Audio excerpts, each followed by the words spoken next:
Hanya saja, ini balik lagi, pasti ada tantangan di awal. Ya, saya katakan tantangan di awal apa? Pertama, nomenklatur kementerian itu berubah. Menteri misalnya Kementerian Ristek, Dikbud, ya, Dikti itu selama ini kan satu, kemudian dipisah jadi tiga, kebudayaan, gitu ya, Dikdasmen, kemudian Menteri Pendidikan Perguruan Tinggi. Nah, ini saja gitu, kalau secara teknis birokrasi itu tentu membutuhkan gerak cepat untuk mereformulasikan ulang tata kelolanya dan tugas pokok fungsinya atau tusinya. Tetapi kita lihat ya, banyak saudara-saudara bangsa kita ini kan juga masih bekerja ya sebagai TKI ya, di Malaysia, di Filipina, kemudian di Timur Tengah, ya banyak sekali tuh Bang. Bukan berarti mereka nggak mau, tetapi kan daya jangkau kemampuan mereka juga mungkin ada batasnya. Pak Prabowo ini kan kalau kita lihat pidatonya luar biasa Bang, semangatnya ya kemarin. Tapi pertanyaannya, semangat itu gitu ya, itu sejalan dengan nanti ya kinerja maupun budaya kerja para menteri ini apa tidak?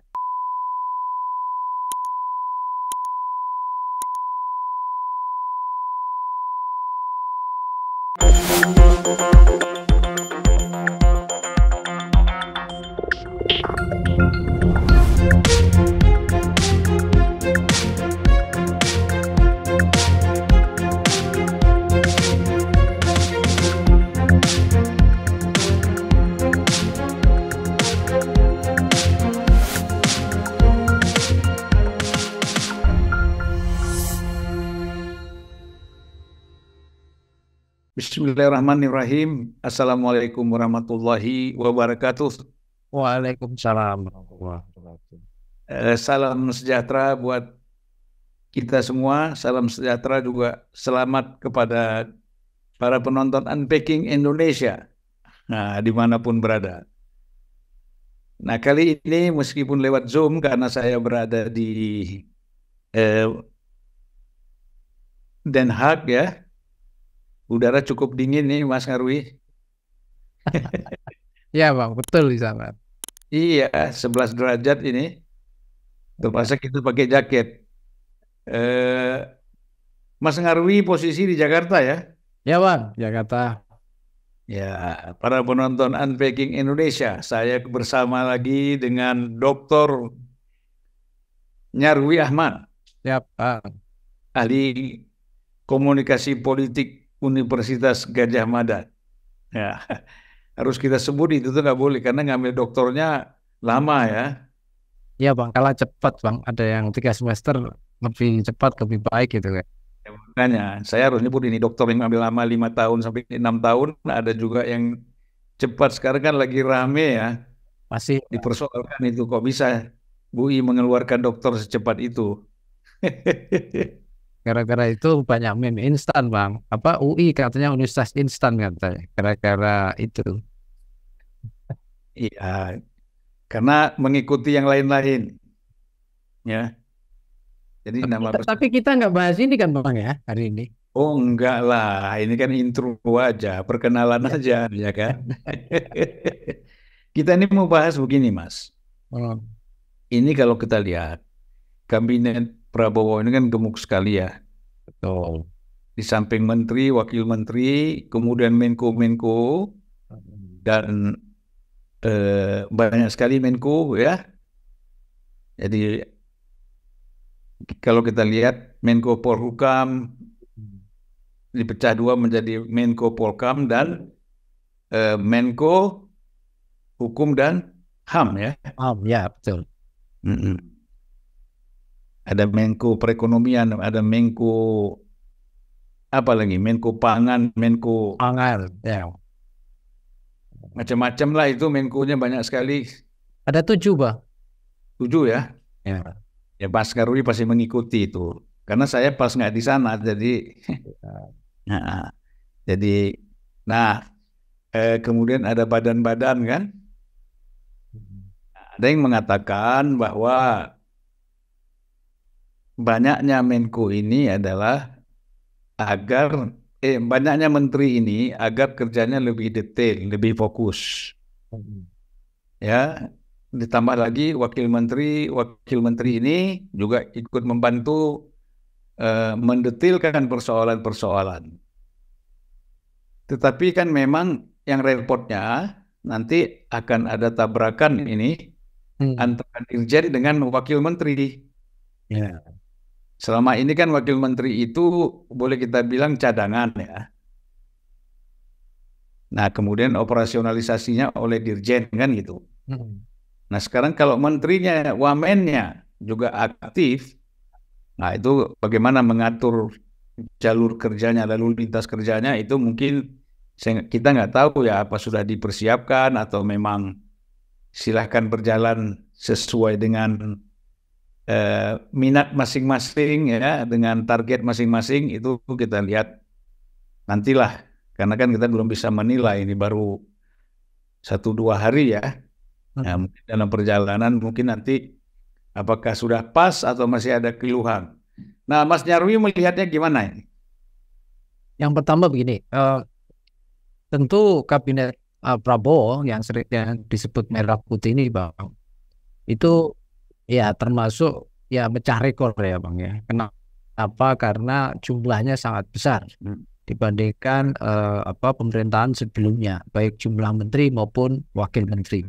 Nah, itu satu. Terus yang kedua, dia juga kontroversial karena dianggap akomodatif ya, kabinet akomodatif gitu. Artinya banyak dari tim sukses partai, dan juga mungkin orang-orang yang dianggap berkontribusi ya pada kemenangan Pak Prabowo Gibran di sini, itu kemudian diakomodasi. Meskipun juga kita lihat masih banyak juga ya orang-orang profesional yang kemudian menduduki di jabatan kementerian di kabinet Prabowo Gibran ini. Ya, nah, yang ketiga itu juga kontroversial karena beberapa figur gitu, khususnya di figur wamen misalnya, itu ada atau kepala badan ada nama-nama gitu ya, yang kemudian cukup kontroversial di kalangan publik ya. Misalnya Raffi Ahmad yang baru dilantik hari ini misalnya begitu, Giring yang juga jadi wamen gitu ya di kebudayaan. Nah, orang kemudian juga punya persepsi apa istilahnya, ada nggak lebih baik dari mereka misalnya begitu ya pertanyaannya. Tapi terlepas dari itu ya Bang ya, bahwa kabinet ini besar kemudian dianggap punya plus minus gitu ya, karena kabinet ini memiliki orang-orang yang banyak sekali yang bisa kemudian diminta untuk bekerja lebih pada bidang fokus masing-masing. Artinya dalam menangani banyak agenda-agenda itu ibaratnya sudah siap gitu ya dengan tim masing-masing gitu di masing-masing kementerian maupun ada bahkan wamen. Hanya saja ini balik lagi pasti ada tantangan di awal. Ya, saya katakan tantangan di awal apa? Pertama, nomenklatur kementerian itu berubah. Menteri misalnya kementerian Ristek, Dikbud ya, Dikti itu selama ini kan satu, kemudian dipisah jadi 3, kebudayaan gitu ya, Dikdasmen, kemudian Menteri Pendidikan Perguruan Tinggi. Nah, ini saja gitu kalau secara teknis birokrasi itu tentu membutuhkan gerak cepat untuk mereformulasikan ulang tata kelolanya dan tugas pokok fungsinya atau tusinya seperti itu. Sangat teknis sekali, misalnya pergantian surat ya, pergantian ini gitu ya, kemudian fasilitas bahkan pola kerja, lalu mengisi struktur orang-orang di bawahnya ya. Walaupun saya kira di birokrasi itu banyak tersedia orang gitu untuk dipromosikan di jabatan, tapi pertanyaannya adalah mensinergikan regulasi pola dan tata kerja dan juga basis regulasi yang memadai itu sendiri satu PR ya. Belum lagi kalau mau ditambahkan Bang, kabinet ini kan difungsikan gitu ya untuk mewujudkan mimpi-mimpi Prabowo ya, khususnya yang kita tahu ya, Prabowo Gibran yang kita tahu dalam janji-janji kampanye yang kemarin maupun bahkan dalam banyak pidato yang disampaikan Pak Prabowo, termasuk ketika Pak Prabowo dilantik ya dengan sumpah atau diangkat sumpah dan janjinya ya ketika menjabat sebagai presiden ya tanggal 20 Oktober kemarin. Nah, kalau kita lihat ya dari apa yang disampaikan itu kan luar biasa besar mimpinya Pak ya, di bidang pengembangan SDM gitu ya, kemudian kemandirian pangan ya, menjadi lumbung pangan dunia misalnya begitu ya, punya kemampuan ekonomi yang kompetitif gitu, membangun kesejahteraan ya, kemudian mengentaskan kemiskinan bahkan 0% misalnya begitu, pertumbuhan ekonomi bahkan yang diupayakan bisa suatu saat nanti 8%. Saya kira ini membutuhkan kerja keras yang luar biasa, yang sifatnya sinergis, ya, sinergis lintas sektoral, ya. Dan ini saya kira juga leadership Pak Prabowo, saya percaya 100% ya. Artinya Pak Prabowo punya leadership style yang bagus untuk mengelola dan mendorong itu. Tapi pertanyaannya adalah, apa menteri-menterinya ini dan semua para pejabat di bawahnya bisa bekerja secara efektif, ya, termasuk misalnya tadi di awal di intro kan Abang sudah cerita misalnya, apakah wamen-wamen itu ya selama ini cara kerjanya apa enggak overlap nanti dengan dirjen-dirjen, itu pertanyaan sendiri. Karena di beberapa regulasi di undang-undang kementerian misalnya memang disebutkan tugas wakil membantu menteri, pertanyaannya tugasnya kayak apa kan gitu. Jangankan seperti itu, kita sendiri kan juga kadang bertanya, wapres sama presiden itu sebenarnya apa kan gitu, pola penugasannya balik lagi ke presiden, ya kan gitu. Ini juga saya kira juga di kementerian juga saya kira ada keunikan-keunikan yang itu membutuhkan pola dan tata kelola, ya, dalam bekerja dan mengelola target. Nah, di target ini Bang, saya kira banyak sekali kita bicara kuantitatif maupun kualitatif, ya. Kalau yang kualitatif kan seringkali ya itu disampaikan Pak Prabowo, ya, Indonesia harus mampu gitu ya, misalnya punya daya kompetisi, bangsa ini maju, ya, dan lain-lain, itu kualitatif. Tapi kuantitatifnya kan juga sering ya bisa kita lihat, ya, bisa pertumbuhan ekonomi contohnya gitu ya, belum lagi terciptanya lapangan kerja, pembangunan perumahan rakyat, ya, pendapatan, bahkan peningkatan pendapatan negara, ya, dan seterusnya. Dan itu belum lagi kita dihadapkan pada fakta-fakta dan tantangan, baik tantangan yang sifatnya kuantitatif, ya, dan nyata gitu, seperti contoh ya, agenda-agenda yang sifatnya beban fiskal, utang, ya, itu kan jelas ya. Kemudian yang tantangan yang sifatnya kualitatif, ya, yang tidak nyata gitu, yang bahkan sifatnya ketidakmenentuan, ya, geopolitik dunia, ya, kemudian punya implikasi ke risiko krisis energi, pangan, dan lain-lain. Dan ini yang saya kira para menteri ini bekerjanya itu menjalankan orkestrasi. Ini leadership orchestration, ya, orkestrasi leadershipnya yang harus baik.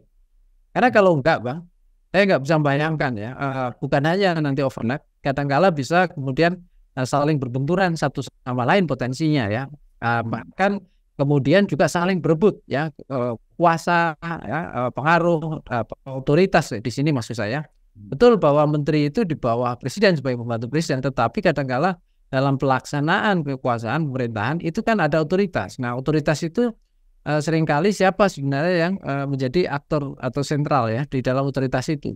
Ya, kalau bahasa birokrasi sering disebutkan leading sector, ya, dalam penanganan atau pengelolaan kegiatan atau program, misalnya seperti itu. Dan ini yang saya kira juga kan bisa aja para menteri saling melempar tanggung jawab atau saling berebut prestasi atau otoritas, kan bisa aja Bang. Yang seperti itu. Misalnya contoh Menteri Kementerian Pangan dan lain-lain itu terkait apakah ini lebih kepada Kementerian Pertanian gitu, karena pertanian itu dianggap sebagai fondasi dalam hal yang terkait pangan, atau KKP karena kita sumber daya ikan dan lain-lain itu juga terkait pangan gitu ya. Dan saya kira masih banyak sekali hal-hal yang terkait dengan hal-hal ini, ya. Tentu dengan prioritas perubahan visi, ya, maksudnya gini, Pak Prabowo ini kan punya visi yang tidak 100% sama lah dengan Pak Jokowi, walaupun melanjutkan. Ada banyak penekanan-penekanan, ya, yang saya kira itu disampaikan dalam berbagai pidatonya, ya. Di situ misalnya contoh KKP kan dulunya Bang, itu kan kalau kita ingat di masa Pak Jokowi itu kan maritim dikaitkan investasi kan. Seperti itu pengelolaannya salah. Nah, ini kan apakah contoh Kementerian KKP yang sekarang menterinya Wahyu Sakti Trenggono misalnya itu apakah misalnya diarahkan ke sana sama gitu atau terjadi perubahan orientasi?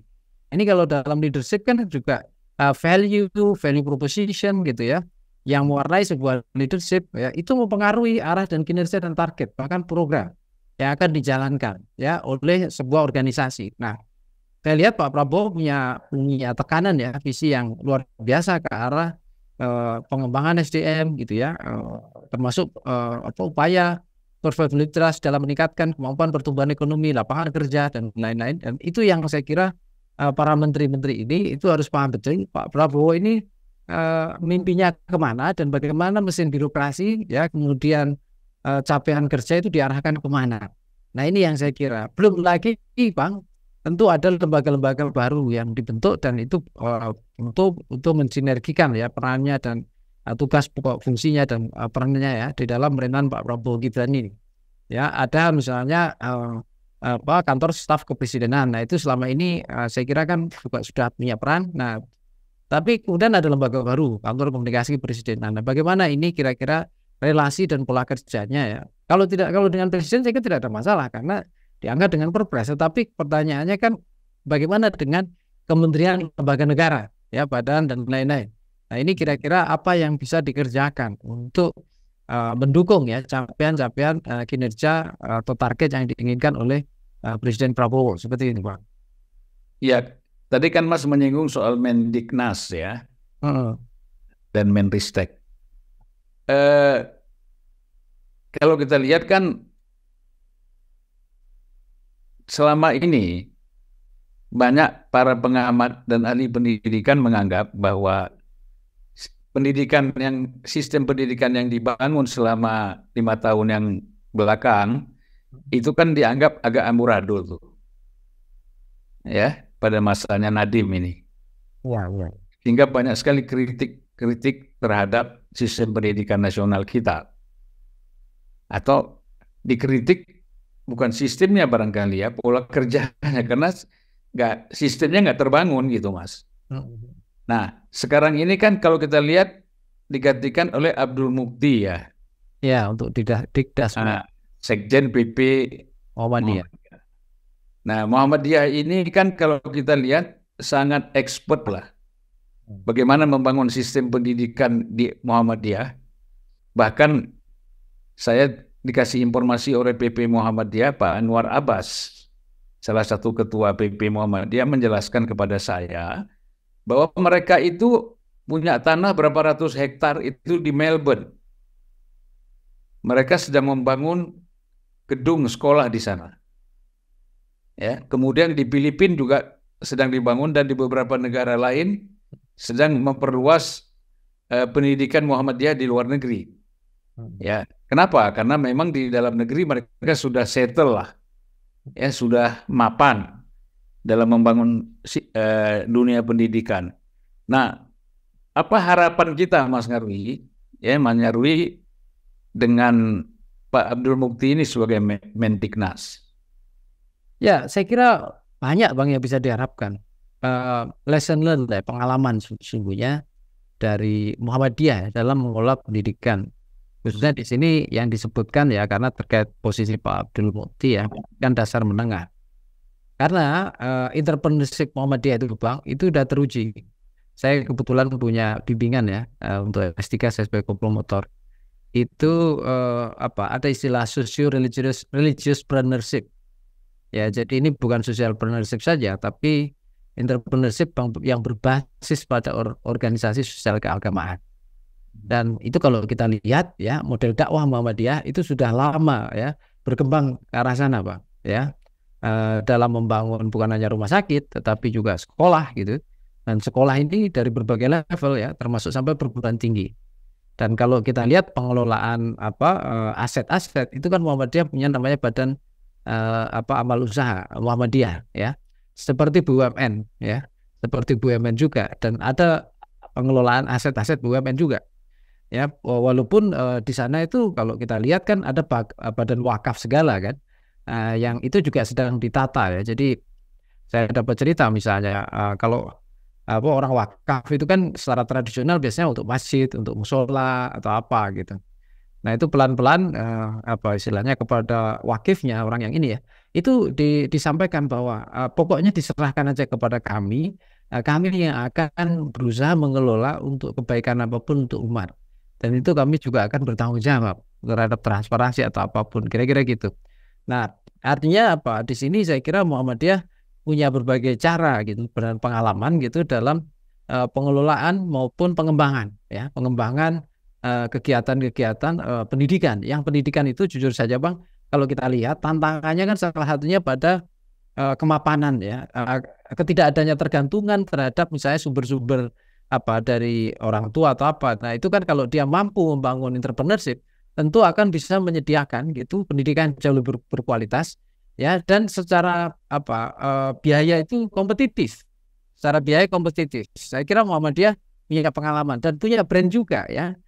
Para guru, pendidik ya, dan para orang-orang yang selama ini katakanlah cukup mampu ya mengelola dan menawarkan sistem pendidikan yang lebih bagus ya. Ini bukan hanya sistem dan manajemen saja atau kontennya saja, tetapi juga budaya pengelolaan pendidikan yang jauh lebih menarik ya. Dan saya kira kalau Pak Mukti mampu katakanlah membangun model-model pendidikan di berbagai negara lain ya, yang itu bisa disediakan Muhammadiyah, saya kira itu luar biasa. Kenapa, Bang?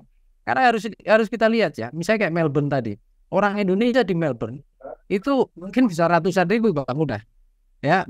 Diaspora kita itu banyak sekali ya. Kadang-kala mereka juga punya pilihan apakah menyekolahkan misalnya anaknya di sekolah-sekolah internasional yang itu dikelola oleh yayasan di luar tentunya negara setempat, atau itu ya ada sistem baru juga yang dikelola oleh lembaga kayak Ormas Muhammadiyah ini ya, dan lebih terjangkau tentunya.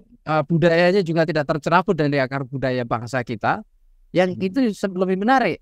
Dan ini kan bukan hanya kaum kelas menengah atas ya Bang, yang kemudian bisa mengenyam pendidikan anak-anaknya ini di negara di luar.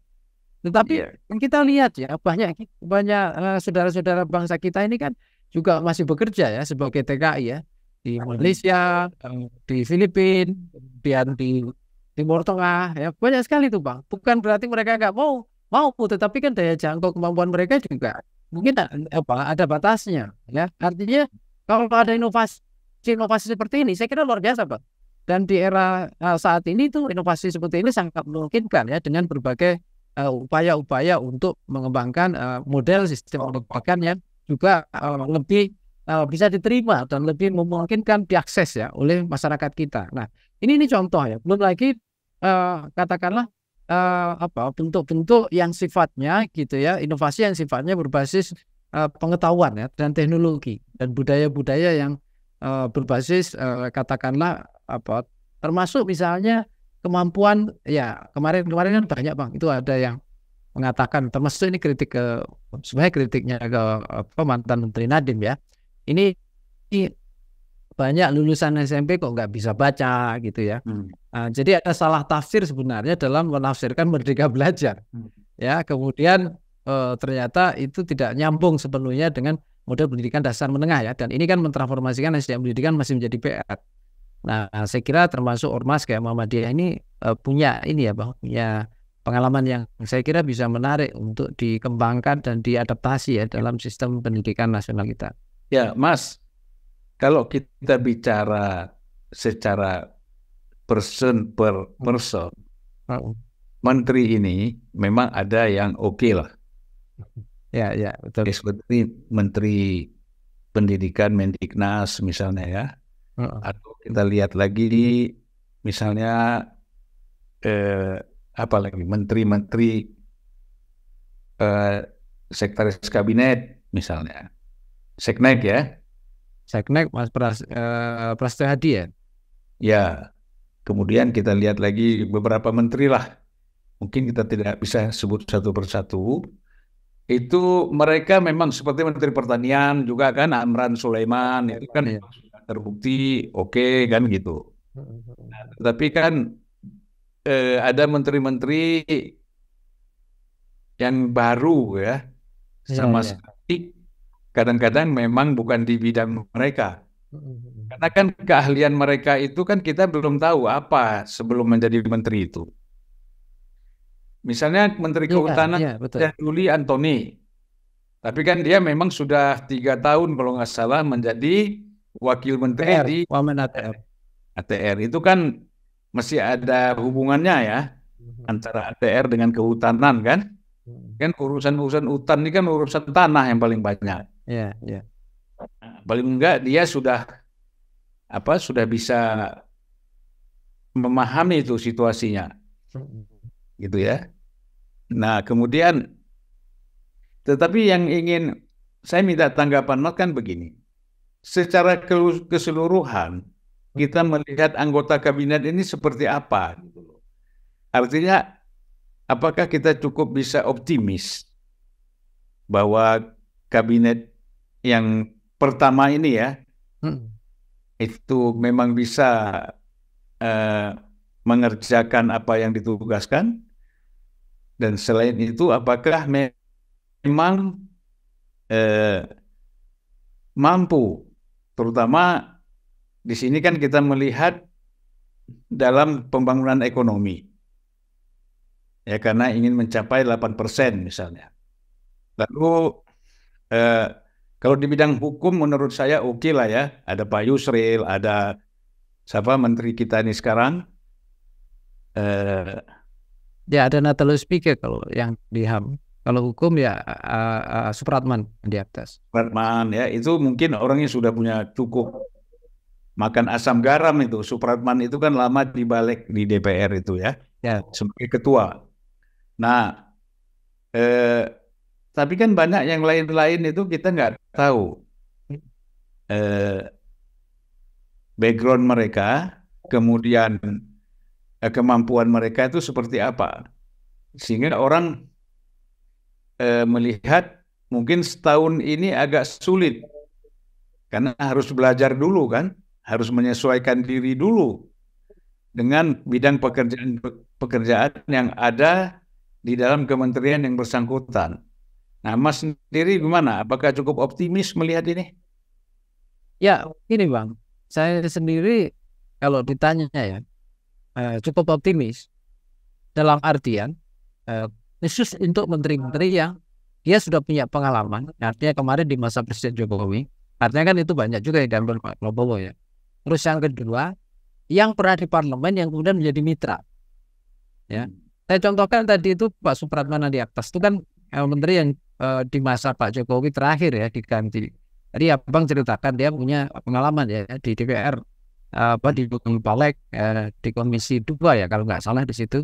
Komisi 3, Komisi balik 3 itu nggak ada komisinya balik. Oh balik aja ya, iya. Nah itu kan saya kira udah banyak pengalaman di sana. Nah mungkin beberapa yang lain, contoh misalnya Mutia Hafid gitu. Saya kira juga Mutia Hafid di Komisi 1. Mitranya juga sebenarnya Kominfo ya. Jadi apa yang menjadi program-program Kominfo di masa-masa Pak Jokowi kemarin itu juga cukup familiar ya dari berbagai program maupun sampai bahkan anggaran misalnya begitu. Iya. Ya dan yang lain mungkin yang akan agak butuh adaptasi ya. Mungkin saya nggak masuk ke sana dulu. Saya contohkan lain misalnya Pak Rahmat Sambuti. Pak Rahmat ini kan juga orang yang lama ya, yang bergerak di komunitas kebijakan publik. Ya, dan juga jadi apa dia? Menteri apa tuh? Menteri Bappenas, Bang. Perencanaan nasional ya. Ini dan banyak udah lama kan sering jadi teman diskusi Pak Prabowo juga kan. Nah, saya kira cukup familiar ya dengan kerja-kerja yang seperti ini. Nah, mungkin yang transisi ya sifatnya pergantian posisi itu seperti Mas Sakti Wahyu Trenggono ya. Tapi kan sudah pernah juga ya di jabatan dari Wamen gitu ya. Kemudian sekarang menteri kelautan ya. Nah itu juga sudah hal yang saya kira cukup familiar untuk cara kerjanya. Pak Ruslan Abdul Ghani misalnya, ini kan investasi BKPM ya, penanaman modal ya. Ruslan Ruslani, wow ya. Nah itu kan bukan Abdul Ghani mantan menteri luar negeri. Ya, temannya Bung Karno itu. Iya temannya Bung Karno. Ya. Nah, itu saya kira juga cukup familiar untuk pengusaha ya, Kardin ini ya dan lain-lain gitu. Mungkin yang agak mengubah positioning itu kan seperti Mas Budi Aristiadi ini ya dari Menko ke Menteri Koperasi. Nah ini saya kira membutuhkan inovasi model koperasi kayak apa kira. Dan belum lagi ini kan pemecahan Bang ya, pemecahan ya dari lembaga sebelumnya koperasi UMKM ya. Nah, terus termasuk Maman Abdurrahman nih yang terkait UMKM, saya kira juga itu termasuk yang membutuhkan ya adaptasi dan inovasi lebih cepat ya. Karena kan saya kira untuk di parlemen bidangnya Pak Maman ini bukan UMKM ya. Nah ini kan kemudian saya kira membutuhkan kecepatan di sana. Pak Erick Thohir masih di BUMN gitu ya. Iya. Pak Tito masih di Mendagri ya. Dito Aryo Tejo masih di Menpora ya. Mungkin yang pergantiannya itu termasuk kan Menteri Pemberdayaan Perempuan Perlindungan Anak, Pak Fahri Fauzi. ya sekretaris umum NU, Muslimat NU. Nah ini saya kira mungkin hal yang baru, tetapi Muslimat NU itu sendiri kan dengan isu-isu pemberdayaan perempuan dan perlindungan anak bukan barang baru kan.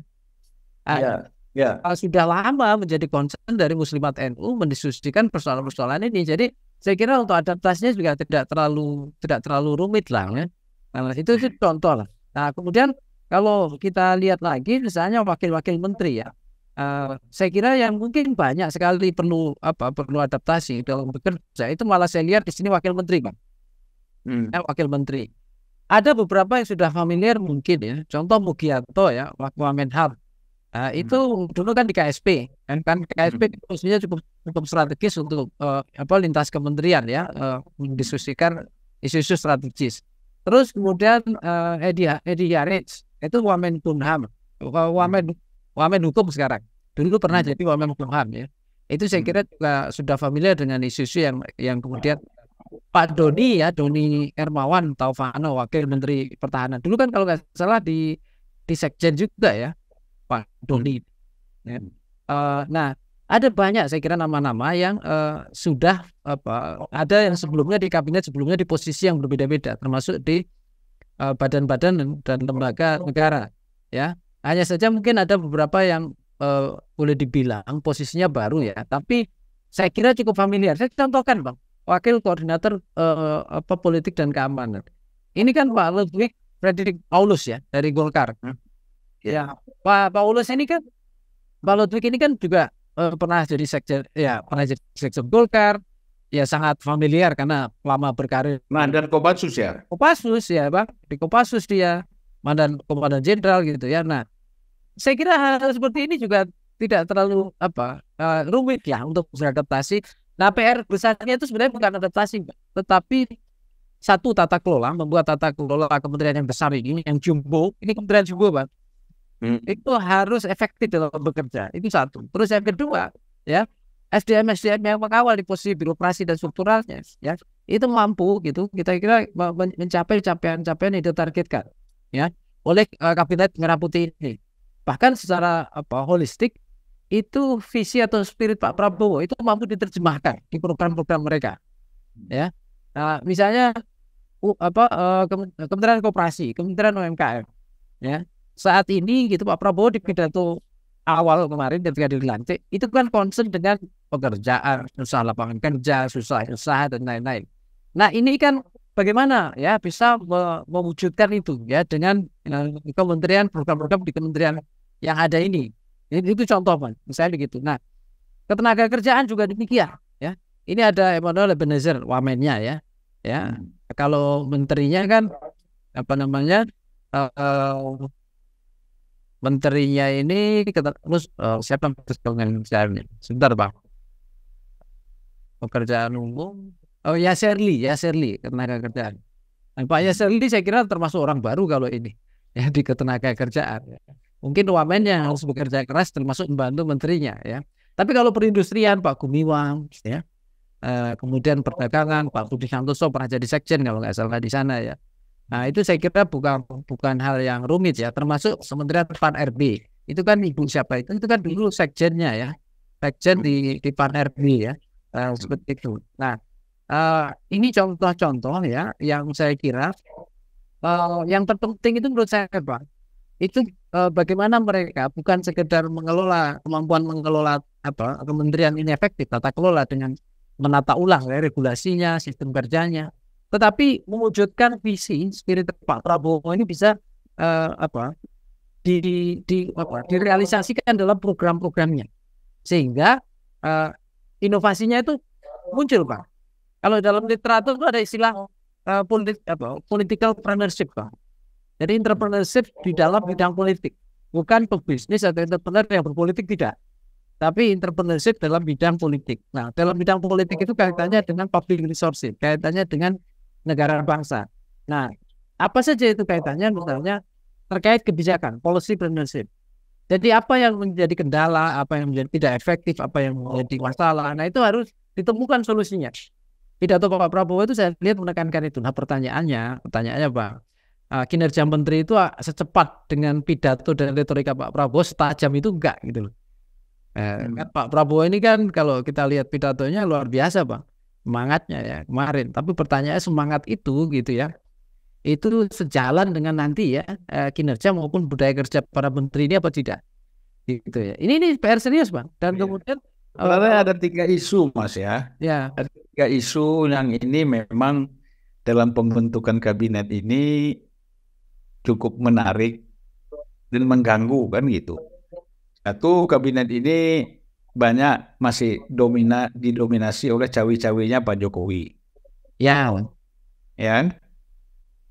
Sehingga 17 menteri yang lama itu masuk lagi.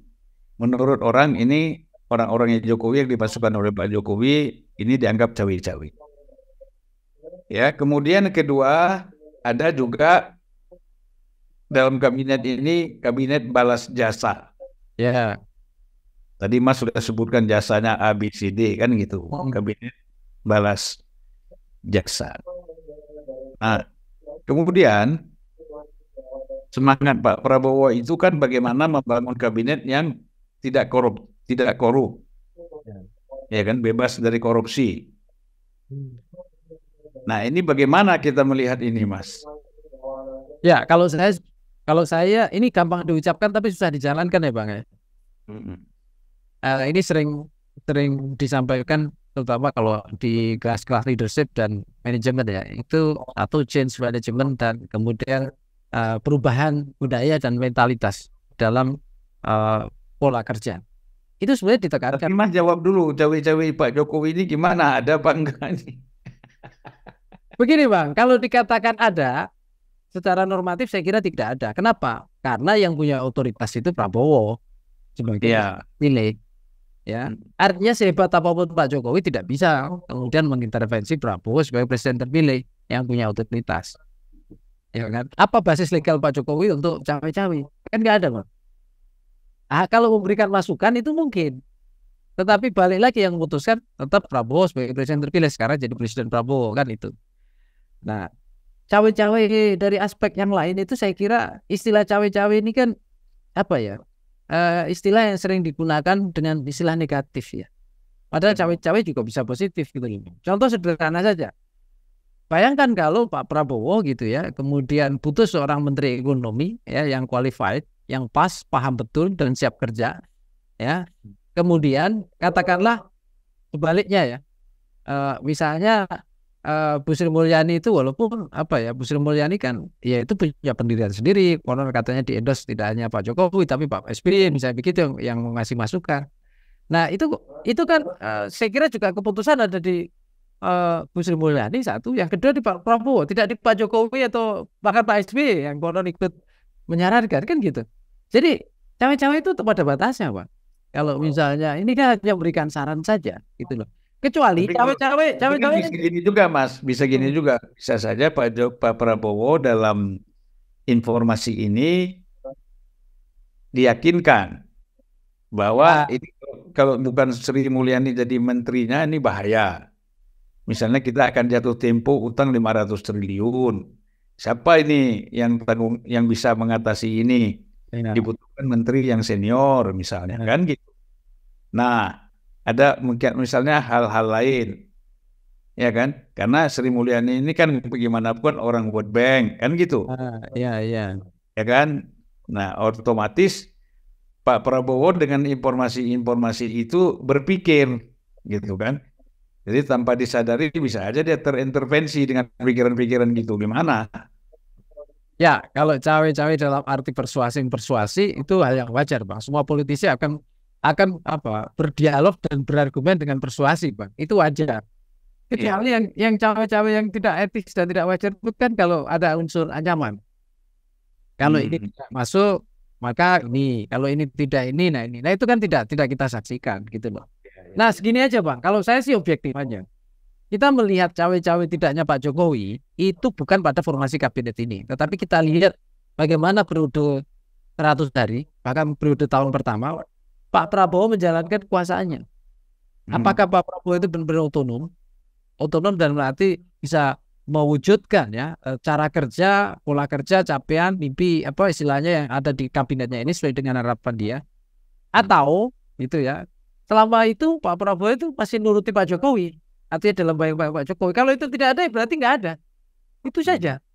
Karena ini yang paling objektif untuk melihat cawe-cawe tidaknya Jokowi di sini mantan Di 100 hari ini ya. Iya, menurut saya itu. Tentu saya kira ada kondisi di mana Pak Prabowo saya kira ya harus akomodatif dalam arti tidak bisa sepenuhnya misalnya 100% gitu mewujudkan atau keinginannya itu bisa diwujudkan. Misalnya dia pengen Menteri Ekonomi gitu ya yang tidak seperti Bu Sri Mulyani misalnya begitu contohnya. Ya, tetapi kan dia membutuhkan orang yang punya kompetensi dan bisa menjaga pemerintahannya ya. Itu bisa berjalan dengan baik. Ya, nah ini contoh lah Bang, contoh. Dan setiap presiden itu kan punya otoritas Bang. Artinya ini diangkat suatu saat bisa aja diberhentikan kalau presiden menghendaki kan gitu. Karena uji coba. Iya kan gitu. Jadi saya kira kalau soal cawe-cawe itu tidak bisa dengan parameter bahwa 17 orang itu titipannya Pak Jokowi gitu. Ini kan harapannya kan begini Mas. Pak Prabowo itu ingin pertumbuhan ekonomi kita 8%. Sementara tim ekonomi yang ada sekarang, ini kan tim ekonomi yang pada masa Pak Jokowi, kita tidak pernah beranjak di atas 5% kan gitu. Itu betul. Nah sekarang apakah mungkin tim ekonomi ini bisa mengangkat lagi pertumbuhan kita, sementara mereka 10 tahun bersama Pak Jokowi nggak bisa mengangkat? Itu yang jadi masalah, Mas. Ya, pandangan realis seperti yang Abang sampaikan, saya setuju itu. Artinya kita perlu skeptis. Saya setuju, sangat setuju banget. Tapi balik lagi, Bang. Ini soal leadership. Kalau Pak Prabowo misalnya memberikan tekanan-tekanan, ya, memberikan semacam target ya, yang itu dari awal menjadi basis kesepakatan, ya, dengan berbagai hitung-hitungan tentu saja. Tentu dalam setahun tidak mungkin langsung melompat ke 8%, Bang. Semuanya ada tahapan, kan gitu. Apakah kuartal ini merangkak ke 0, sekian, ini naik ke sampai 6, ini naik ke 6, sekian, misalnya begitu. Nah, itu saya kira rasional dan itu bisa dijelaskan. Nah, gini juga, Bang. Ada situasi di mana kalau dalam dunia politik itu sama saya kira. Sesuatu yang bisa kita prediksi dan kontrol. Sama saya kira dalam ekonomi juga sennya cukup hampir mirip. Ada yang tidak bisa kita kontrol dan prediksi. Kalau sesuatu bisa kita kontrol dan prediksi, maka hitungan kalkulasi kuantitatif itu bisa kita buat. Ya, misalnya contoh tingkat pendapatan, terus kemudian sektor-sektor ekonomi yang tumbuh di sektor mana saja misalnya, atau terjaganya inflasi ya dan lain-lain gitu, atau berkembangnya industrialisasi yang kemudian membuka lapangan kerja dan lain-lain. Itu kan sebenarnya bisa dilihat. Nah, tetapi kan ada juga misalnya krisis pangan, krisis energi yang tiba-tiba terjadi karena perang, karena ini, atau bahkan kayak kemarin karena COVID misalnya Bang. Itu kan semua siapa yang bisa prediksi kan gitu. Nah, hal yang tidak terprediksi ini yang saya kira tidak bisa dijanjikan oleh para menteri-menteri termasuk tim ekonomi Pak Prabowo. Tetapi mau tidak mau mereka harus siap bertarung dengan katakanlah kalau dianggap sebagai enemy atau ancaman, itu yang tidak kelihatan dan tidak terukur ini, Bang. Ya. Jadi ini tim yang menurut saya harus punya sense yang luar biasa tajam, Bang, terhadap kondisi ini. Tapi tidak boleh terlalu fobia juga. Mau melangkah takut, mau ini takut karena ini enggak juga gitu loh. Ya, intinya harus punya sense seperti itu gitu. Ya, artinya keberanian untuk mengambil keputusan menghadapi tantangan ya. Karena ancaman-ancaman ini memang banyak. Ancaman perang Timur Tengah, ancaman perang Ukraina, Rusia, ancaman juga Laut Cina Selatan. Betul. Tapi Cina ini kan Laut Cina Selatan kita diancam, tapi barang-barang Cina itu masuknya seperti air bah ke Indonesia kan, sehingga terus terang aja mematikan UKM kita, UMKM kita, operasi kita, dan industri-industri kita pun termasuk tekstil, itu juga terpaksa tutup semua karena tidak bisa melawan masuknya barang-barang dari luar, terutama dari Cina. Ini kalau tidak diatur ya artinya tetap situasinya tidak berubah. Ya Mas, karena begini, eh, ini kan ada Menteri UKM, UKM dan Koperasi. Nah, mereka ini kan tangannya sangat terbatas. Ya, Atasi persoalan karena itu ada urusannya di perdagangan, ya. ada urusannya di industri, ada urusannya juga di bea cukai, itu termasuk Menteri Keuangan misalnya kan. Ini kalau tidak serius, saya kira ya kita pesimis lah ekonomi rakyat ini bisa bangkit. Ya, disinilah Bang pentingnya leadership Pak Prabowo kalau menurut saya. Kita tidak mungkin tanpa pilihan. Sesuatu itu harus berangkat dari arah dan pilihan. Dan di sana tentu ada risiko, Pak. Tidak bisa sebuah pilihan itu katakan itu menyenangkan, kan tidak. Nah, tentu di sana butuh keberanian. Contoh sederhana aja, memproteksi ya dari impor-impor yang tadi bisa merusak pasar dalam negeri misalnya. Nah, itu kalau berani dilakukan ya bisa aja, tetapi kemudian pertanyaannya kan sejauh mana kita mampu, termasuk kondisi pasar. Barangnya kompetitif ya. Saya contohkan saja, Abang juga sering kan di luar negeri ya. Kita itu kan kadang gini ya, Pak, kita membeli barang, itu kan bukan sekedar harga tuh, Pak. Tapi kualitas. Ya kan? Dan kualitas. Kalau orang misalnya seorang produsen itu punya mental bahwa dia memproduksi sesuatu, itu pengen menyenangkan konsumennya, pengen memberikan yang bagus lah untuk konsumennya supaya senang, puas, ya bahwa harganya sekian kira-kira tapi tetap tidak mengecewakan. Beda dengan misalnya produk yang baru kita pakai sehari 2 minggu langsung rusak. Tentu walaupun murah kita kecewa, Bang. Kan gitu. Nah, hal-hal yang seperti ini kan soal mentalitas, seperti orang-orang yang punya industri di restoran F&B itu, Bang. Itu kan kalau tidak di tangan koki, tidak di tangan orang-orang yang mengelola dengan passionate gitu ya. Itu kan lain, Bang.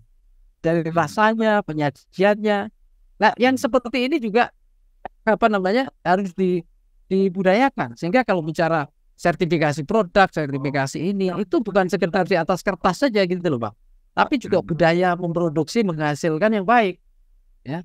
Nah, hal-hal seperti ini contoh. Barang yang kita ekspor misalnya. Bagaimana bisa kita ekspor dan bisa kompetitif kalau gitu ya kita sendiri tidak mampu gitu ya menghasilkan sesuatu yang lebih baik dibandingkan negara lain. Ya. Nah, ini juga menanamkan mental, Bang. Kalau mau minjam istilah dulu Pak Jokowi di periode awal, ini dibutuhkan revolusi mental, revolusi mental di dalam banyak hal gitu. Nah, kalau Pak Prabowo ini bisa katakanlah menyegarkan atau menata kembali atau bahkan ini ya dengan revolusi mental ini, tapi ini di berbagai lini ya, Bang. Di elit juga, di elit cara kerja, di elit dan juga di masyarakat kita, di kalangan pelaku usaha juga, dan dibangun trust dan harapan, Bang. Kepercayaan dan harapan. Kenapa? Ya jujur saja masyarakat itu seringkali di kelas menengah ini kan agak frustasi ya, Bang ya. Kelas menengah gitu ya menjadi target sasaran misalnya dari pendapatan negara dan lain-lain. Yang dapat bantuan kelas menengah bawah gitu ya. Sementara gap dengan kaum menengah atas luar biasa tinggi. Ya bahkan ada yang bikin riset selama pandemi ini kok kelas menengah atas yang makin meningkat, sementara menengah bawah dapat bantuan, menengah atas makin tergencet misalnya seperti itu. Nah, hal seperti ini kan yang harus menurut saya punya sensitivitas Pak Prabowo ini menumbuhkan harapan di kelas menengah. Sebagai kalau kita simpulkan begini, Mas. Keberanian dari presiden kita dikaitkan dengan leadership tadi. Ya. Bahwa punya political will untuk melakukan proteksi terhadap industri dalam negeri. Ini penting. Ya, artinya, kalau kita ya betul. Dari segi teknologi misalnya, dengan kita membuat smelter, itu kita sudah melakukan proteksi sebenarnya. Ya. Nah, itu kan di situ kalau kita lihat kan bisa dibilang keseriusan Pak Jokowi soal smelter ini kan, walaupun sudah diumbar-umbar pada masanya Pak SBY kan gitu. Tapi wujudnya kan pada masa Pak Jokowi. Oh iya. Sehingga Freeport, kemudian Aman Mineral, beberapa lagi dari nikel ya, itu sudah ada hilirisasinya, smelternya.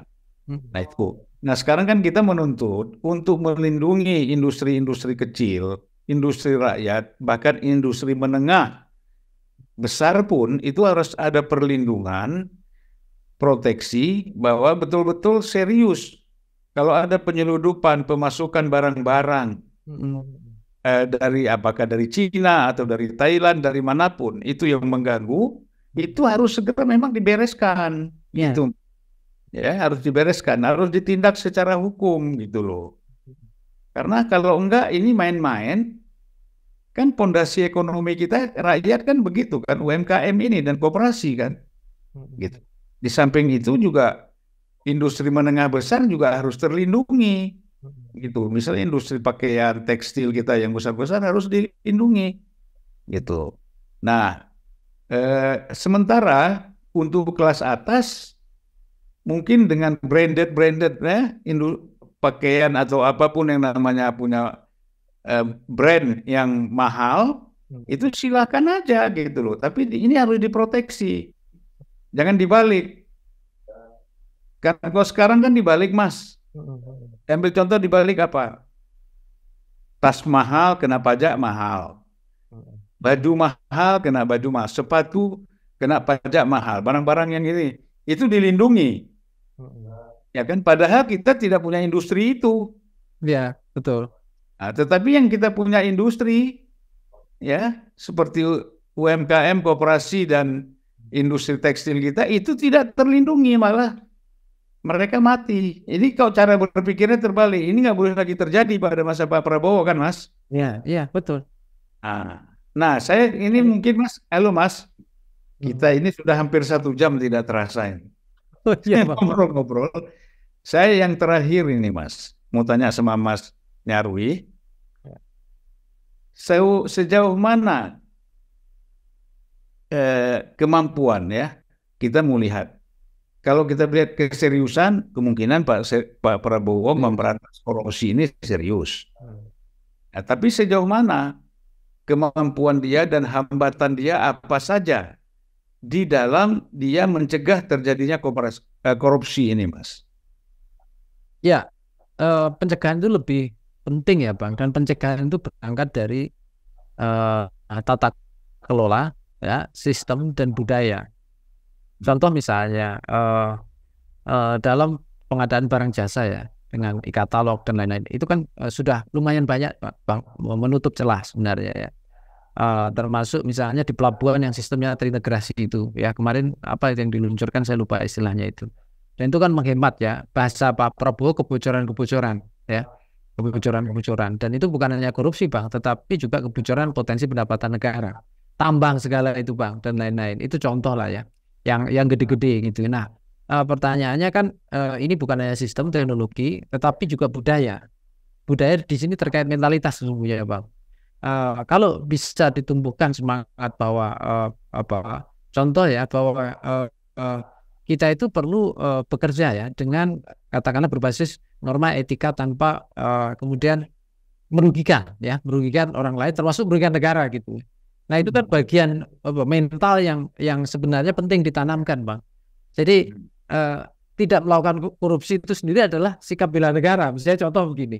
Nah, hal seperti ini saya kira juga bisa makin memperkuat ya, termasuk memberikan penghargaan ya, bukan kepada ini agak dibalik, Bang, bukan kepada siapa yang paling banyak nangkap koruptor, tetapi siapa yang paling berhasil mendidik dan mencegah terjadinya korupsi atau berinovasi menciptakan sistem atau berkolaborasi gitu ya, bareng-bareng gitu ya, mengurangi kebocoran, potensi korupsi dan seterusnya.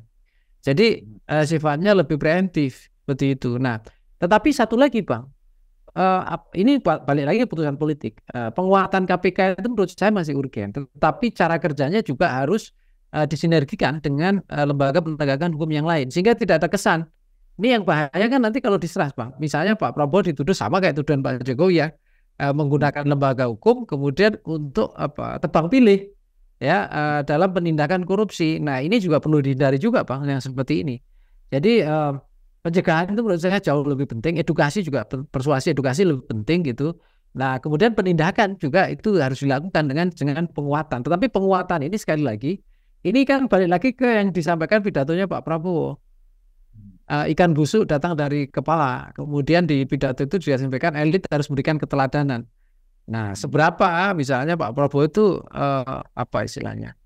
Berani nggak memberikan contoh Pak Jokowi berapa saya lihat sebelumnya sudah pernah Bang. Misalnya menteri gitu ya. Bahkan dulu dari Gerindra ya Edi Prabowo misalnya. Itu juga kena kan gitu. Kena KPK kan gitu. Terus yang lain juga ya dari PDIP dulu Batubara misalnya siapa lagi dan sangat banyak. Nah, saya kira juga keberanian juga diperlukan di sana gitu loh. Artinya bukan berarti bahwa menjadi menteri Pak Prabowo kemudian wah ini akan ini enggak juga gitu loh. Jadi harus ada mentalitas yang bareng-bareng ya dalam proses ini Bang. Karena ini salah satu ide salah satu karakter yang nantinya bentuk leadership Pak Prabowo di sini saya kira Bang. Karena kalau Pak Prabowo itu garang di pidato ya semangatnya luar biasa dalam memberikan tapi kemudian terkait dengan balik lagi contoh atau teladan gitu ya tidak ditunjukkan. Nah, ini juga membuat orang kemudian agak skeptis atau bahkan pesimis. Nah, ini kayaknya Pak Prabowo ini hanya kuat di retorika dan bagus di retorika, tapi capaian dan tindakan nyatanya masih jauh gini. Nah, itu balik lagi Bang. Nanti itu saya kira mengurangi optimisme publik, mengurangi dukungan publik ya, dan saya kira kita tidak menginginkan itu juga Bang. Itu. Ya, menteri yang sedang diperiksa KPK sudah 2 kali pun jadi menteri lagi kan? Gitu Ya. kan selesai dulu tuh di KPK baru diangkat jadi menteri. Ini enggak. Ya, sedang diperiksa KPK terus jadi menteri lagi. Ini ya. Itu kemarin kan yang ya itu kan kalau di periode awal Pak Jokowi kan KPK indikator rapor-rapor kayak KPK itu menjadi salah satu indikator seleksi kan Bang. Nah, kemarin saya lihat Pak Prabowo tidak menggunakan itu. Tentu kalau bicara soal proses kronologis konstruksi maupun asumsi penegakan hukum di Indonesia yang seperti itu Bang. Ya tentu banyak Bang. Baik yang sudah disebut KPK gitu. Ada istilah guyonannya kan Bang. Apakah yang sudah rawat inap potensinya atau masih rawat jalan gitu atau apa gitu ya. Nah, itu selalu kan. Nah, saya kira begini, Pak Prabowo juga punya jiwa besar ya. Mungkin tahu lah, saya kira tahu ya apa yang terjadi dengan beberapa. Tapi tentu saja pertanyaannya sederhana aja Bang. Kita ini pernah jadi orang jahat tapi punya misi dan mimpi berbuat kebaikan, atau sebaliknya gitu loh. Ya pernah punya dosa tapi nggak tobat-tobat. Ini masalah Pak. Nah, pilihannya kan cuma itu, ya kan? orang lebih bagus jadi mantan rampok daripada mantan kiai. Lah iya Bang, kalau mantan rampok bisa jadi ini kan dia tobat beneran kan gitu. Setelah itu. Baik Mas Arwi, terima kasih banyak. 1 jam kita sudah berbicara ya. Mudah-mudahan sangat bermanfaat bagi para penonton masyarakat Indonesia secara keseluruhan. Juga yang paling penting buat para pengambil keputusan. Ya. Terima kasih Mas Arwi. Sampai jumpa lagi. Sama-sama Bang. Selamat kembali mengajar. Assalamualaikum warahmatullahi wabarakatuh. Waalaikumsalam warahmatullahi wabarakatuh. Terima kasih Bang.